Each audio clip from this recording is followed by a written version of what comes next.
Question का third part है the cost of digging a well after every metre of digging when it cost ₹150 for the first metre and raises by ₹54 each subsequent metres.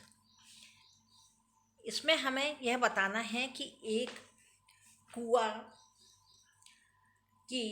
कुआं खोदने के लिए प्रत्येक metre की खुदाई के लिए तो वह कितने ले रहा है, 50 रुपये 1 मीटर के। लेकिन जो फर्स्ट मीटर है, प्रथम जो मीटर होता है, उसकी लागत कितनी आ रही है, कॉस्ट कितनी आ रही है, 150 rupees.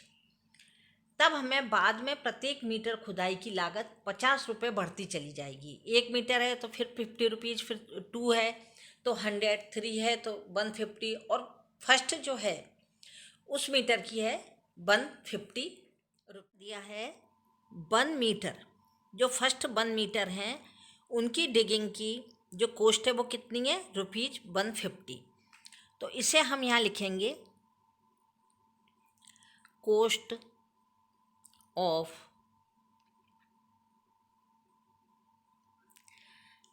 digging a well for the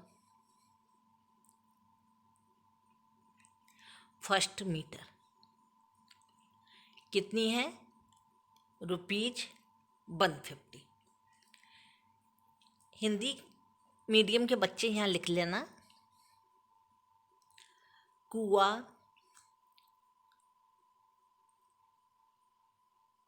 खोदने में आई लागत पहले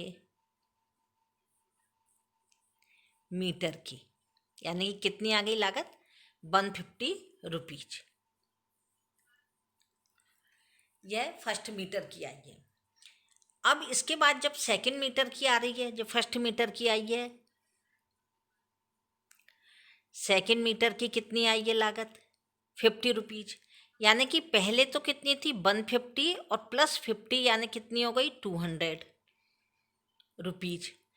उसके बाद आती है थर्ड की, यानी कि यह सेकंड मीटर है तो इसको आप पहले मीटर की जगह दूसरा मीटर लिख लीजिएगा, हिंदी मीडियम वाले। इसके बाद थर्ड मीटर की कितनी आ रही है,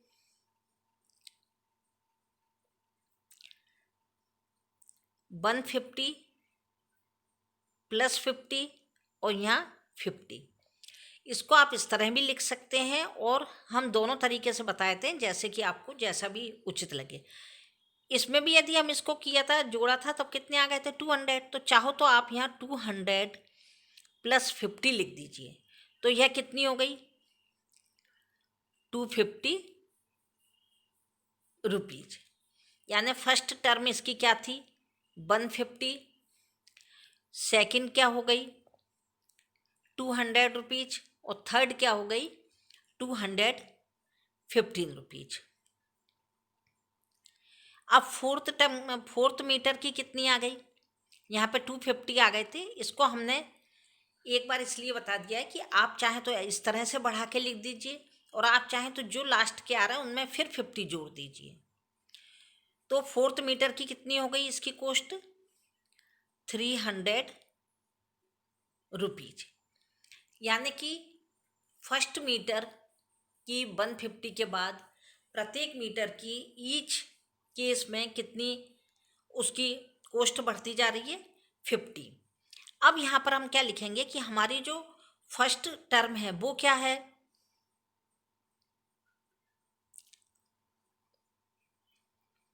फर्स्ट टर्म यानी प्रथम पद क्या है, प्रथम पद कितना दिया है, इसको हम प्रथम पद को ए बोलते हैं। ए इजिकल टू कितना दिया है, 150।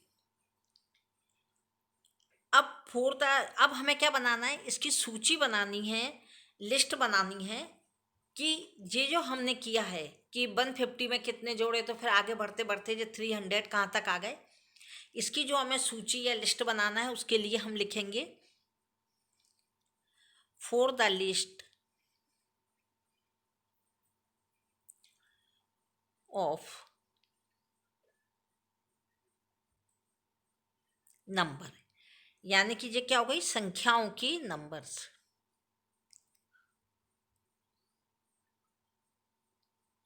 संख्याओं की सूची। संख्याओं की सूची क्या क्या बनी है? सबसे पहले क्या बनी थी? 150, 200, 250, 300, और आगे जितने भी मीटर हम आगे खुदाई करवाएंगे उसकी 50 रुपीज पर मीटर उसकी कॉस्ट बढ़ती चली जाएगी। अब हमें यहाँ पर यह निकालना है कि यह इसकी जो सूची आई है इसमें हम इसको D1 कहेंगे, D2, D3, D4, हम 4 तक की निकालेंगे, क्योंकि आगे हम चाहें तो कितने की भी निकाल सकते हैं, लेकिन बहुत कम नंबर का जो सम आएगा, क्वेश्चन आएगा 2 मार्क्स का, इसलिए इसमें हम केवल 4 तक की ही सूची बनाएंगे। इसे हम क्या करते हैं, हमें जब सार्व अंतर या कॉमन डिफरेंस निकालना होता है तो हम D2 माइनस D1, फिर D3 minus D2, D4 minus D3, क्योंकि हमने 4 तक लिया है, इसमें 4th टर्म तक लिया है, मीटर यानी 4th है, इसलिए हम 4 तक की लेंगे। D2 कितना है इसमें, ये हम यहाँ पे लिख देते हैं आपको समझाने के लिए, D3 और D4। D2 कितना है 200 minus as it is D1 कितना है 150। तो हमारा जो कॉमन डिफरेंस निकल रहा है, यानी जो D निकल रहा है, यानी कि सार्व अंतर निकल रहा है, वो कितना है 50। अब D3 कितना है 250, इसमें से D2 यानी कि हमने माइनस कितना कर दिया, हमें इसमें से इसको माइनस करना है, फिर थर्ड में से 2 को, फिर फोर्थ में से 3 को। यहाँ पे भी कितना आ गया, सार्व अंतर यानी कॉमन डिफरेंस कितना आ गया 50। अब फोर्थ टर्म हमारा क्या है 300, और थर्ड टर्म कितना है 250, यह भी कितना आ गया 50।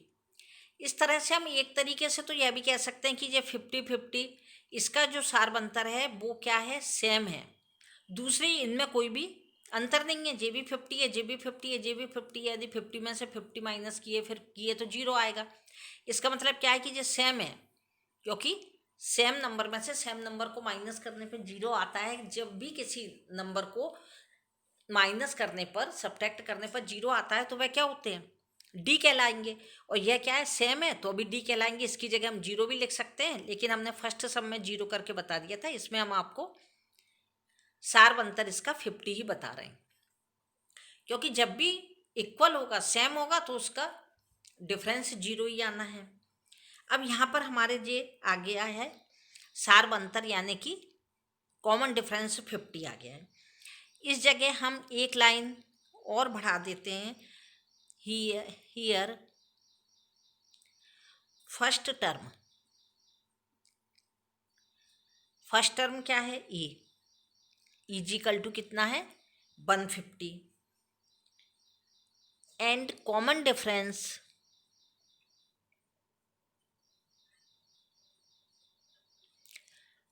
Common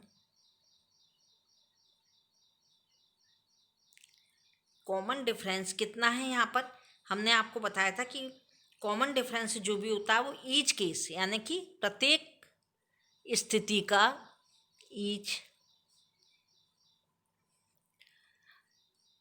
each case D is equal to कितना 50। यहाँ पे ईच केस यानी प्रत्येक स्थिति का जो कॉमन है नंबर है, यानी कि सार्व अंतर है, वह 50 है। इसे हिंदी मीडियम के बच्चे लिख लेना। यहाँ प्रथम पद ए बराबर 150 है, और कॉमन डिफरेंस यानी सार्व अंतर प्रत्येक स्थिति का डी यानी कि 50 है। इसलिए हम यहाँ पे लिखेंगे difference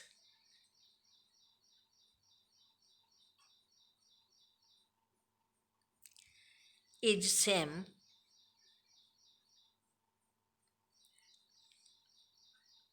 so it is an AP। यह डिफरेंस सेम है इसलिए यह AP है, और सेम है इसका मतलब जीरो भी हम लिख सकते हैं, लेकिन हमने एक सम में आपको क्वेश्चन में लिख दिया है। वैसे इसमें ज़्यादातर आप यही लिखिए कि जो सार्व अंतर इक्वल है या बराबर है, डिफरेंट कॉमन डिफरेंट सेम है, इक्वल है, इसलिए ये AP है। हिंदी मीडियम के बच्चे यहाँ लिख लीजिए सार्व अंतर, यहाँ ये सार्व अंतर समान या बराबर होने से यह AP है, AP हैं या AP बनाते हैं। यह हमारा थर्ड पार्ट फर्स्ट क्वेश्चन का फोर्थ पार्ट है। The amount of money is the account every year when ₹10,000 deposit at compound interest 8% पर एनुअल। खाते में प्रत्येक वर्ष का मिश्रधन, जबकि 10,000 रुपये की जो राशि है वो 8% वार्षिक ब्याज की दर से, चक्रवर्ती ब्याज की दर से जमा की जाती है।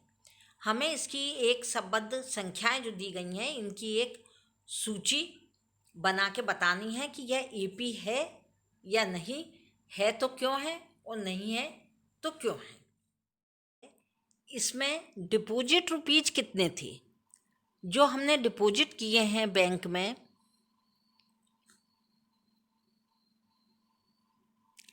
डिपॉजिट रुपीज किए हैं 10,000। अब हमें इसमें क्या है कि 8% पर एनुअल हमारे रुपीज बढ़ना है। क्यों? क्योंकि यह कंपाउंड इंटरेस्ट यानी कि चक्रवर्ती ब्याज है।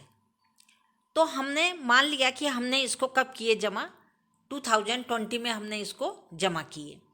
अब हमें एक साल के बाद जो इसका ब्याज मिलेगा वो कितने % से मिलना है, हमें 8% से हमें इसका ब्याज मिलना है। तो हमारे को एक साल बाद अमाउंट ऑफ आफ्टर 1 ईयर के बाद हमें कितना ब्याज मिलेगा इसका।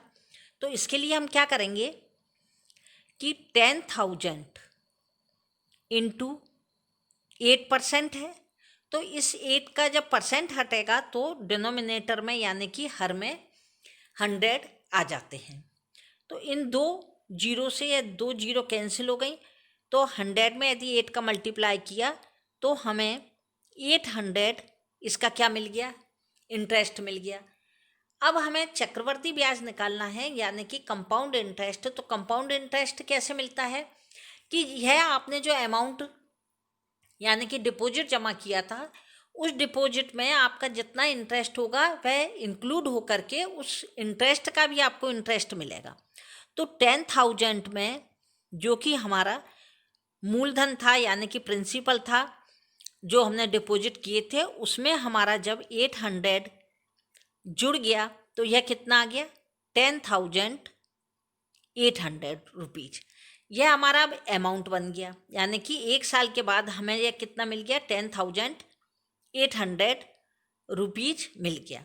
अब जो सेकेंड ईयर के लिए हमारा जो अब मिलेगा हमको जो इंटरेस्ट, वो इस राशि पे मिलेगा। तो अब हम लिखेंगे कि हमें सेकेंड ईयर के बाद में कितना मिलना है, amount of after second year. Second year के बाद हमें ब्याज इस पे मिलेगा अब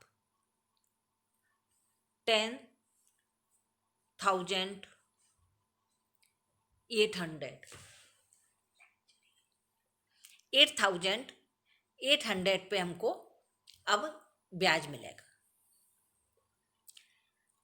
अब हम इसको इसी तरह से करेंगे कि हमें क्या हुआ था कि 10,800 इंटू 8/100, यहाँ भी हमने 2 जीरो से 2 जीरो कैंसिल कर दिया। 108 में यदि 8 का मल्टीप्लाई किया तो 8 8 जा 64 क्योंकि जीरो है, और 8 1 जा 8। अब हमें आफ्टर 2 ईयर यानी सेकेंड ईयर के बाद हमारा जो इंटरेस्ट है वो कितना हो गया,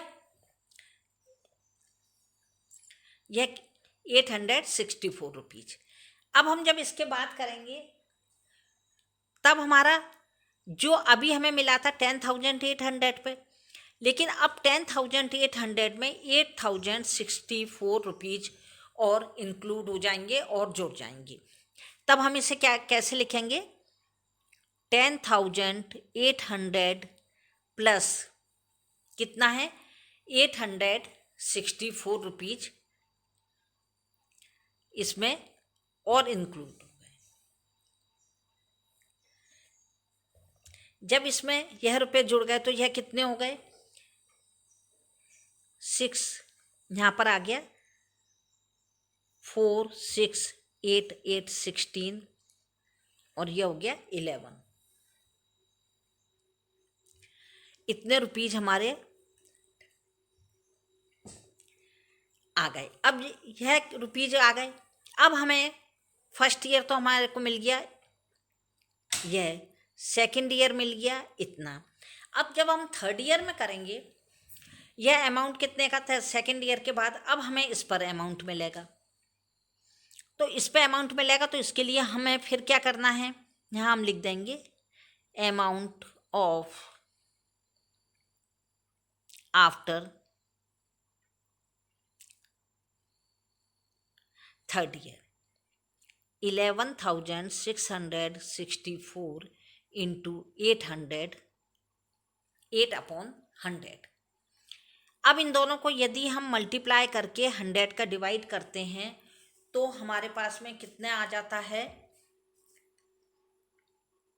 यह आएगा 12,597.12 यानी 12,597 रुपये 12 पैसे। यह हमें 3 साल के बाद अमाउंट मिल गया। यानी कि अब हमें इसमें से यदि हम करते हैं अमाउंट इन दोनों को और इसमें हमने 100 का कर दिया तो यह इतना आ गया। अब इसमें से हमें क्या करना है, पहले तो हमने इसका अमाउंट निकाल लिया था, इन दोनों को माइनस करके हमने यदि 100 का डिवाइड कर दिया तो हमारे पास में कितना आ गया, 9 का 11 से यदि 8 का हम करते हैं, सॉरी ये हमारे पास में आ जाएगा 933 रुपीज 12 पैसे। यह क्या आ गया, थर्ड यानी कि फर्स्ट ईयर के बाद आ गया, जो सेकंड ईयर के बाद आ गया और ये थर्ड ईयर के बाद में आ गया।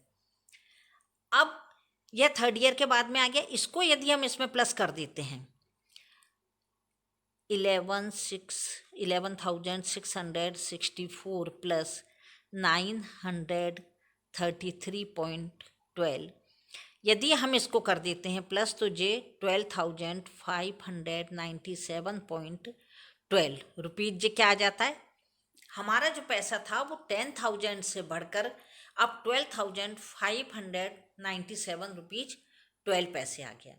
अब इसकी जो फर्स्ट टर्म थी वो तो क्या थी 10,000। अब इसकी जो हमने सूची बनाई है यानी कि जो हमने डी बनाई है, सार्वअंतर बनाया है या फिर हम यह कहेंगे कि जो हमने इसकी लिस्ट तैयार की थी वह लिस्ट क्या थी, कॉमन जो डिफरेंस था इसका वो हमने लिस्ट तैयार की थी। तो सबसे पहले क्या था 10,000, उसके बाद में क्या था 10,800, थर्ड टर्म में हमारा कितना आ गया था 11,664 और फोर्थ में क्या आ गया था 12,597.12 यानी यह हो गया D1 D2 D3 और D। अब हम इसको यह देखेंगे कि हमने जो सॉल्व किया है इसमें यह AP है या नहीं। D1 D2 minus D1 D3 minus D2 D4 minus D3। D2 कितना है 10,800 माइनस 10,000 इसमें से माइनस किया तो कितना आ गया 800। फिर थर्ड हमारी क्या है जो D3 है वो है 11,664 माइनस, और जो 2 है वो है 10,800। इसमें से जब हमने इसको माइनस किया तो यहाँ पे आ गए 4, यहाँ पे आ गए 6, और इसमें से किया माइनस तो 8, और यहाँ पर आ गए बस, क्योंकि यहाँ 10 बचे, 10 में से 10 गए, कुछ नहीं बचा, दोबारा जे आ गए। अब हमें लेने क्या है फोर्थ टर्म। फोर्थ D4 कितनी है 12,597.2 minus as it is. D3 कितनी है 11,664 इजिकल टू कितना आ गया जो हमने इसका थर्ड टर्म का निकाल लिया था, इंटरेस्ट 12 पैसे। अब हमें यह देखना है कि क्या इसमें जो लिस्ट बनाई गई है, जो इसका सार बनतर है, जो इसका डी है वो सेम है क्या। यह 800 है जी, 864 है जी, 933.12 है, तो यह क्या है सेम है, यह डिफरेंस सेम नहीं है। फिर भी हम यहाँ पर लिखना चाहें तो आप लिख लीजिए कि हियर फर्स्ट टर्म इज कितनी है 10,000, और जो इसकी डी है वो तो डी सार अंतर इसमें है ही नहीं, डिफरेंस कॉमन है ही नहीं, इसलिए इसका डी क्या है कॉमन नहीं है, डी सेम नहीं है, तो हम यहाँ पर इसका आंसर लिख देंगे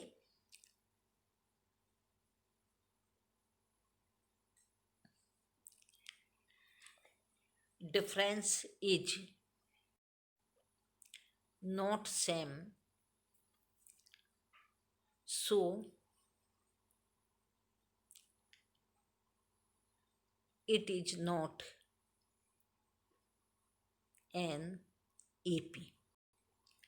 इसका डिफरेंस सेम नहीं होने से यह AP नहीं बनाते या सेम नहीं है, इसलिए ये AP नहीं है। हिंदी मीडियम के बच्चे इसका आंसर लिखना, सार्व अंतर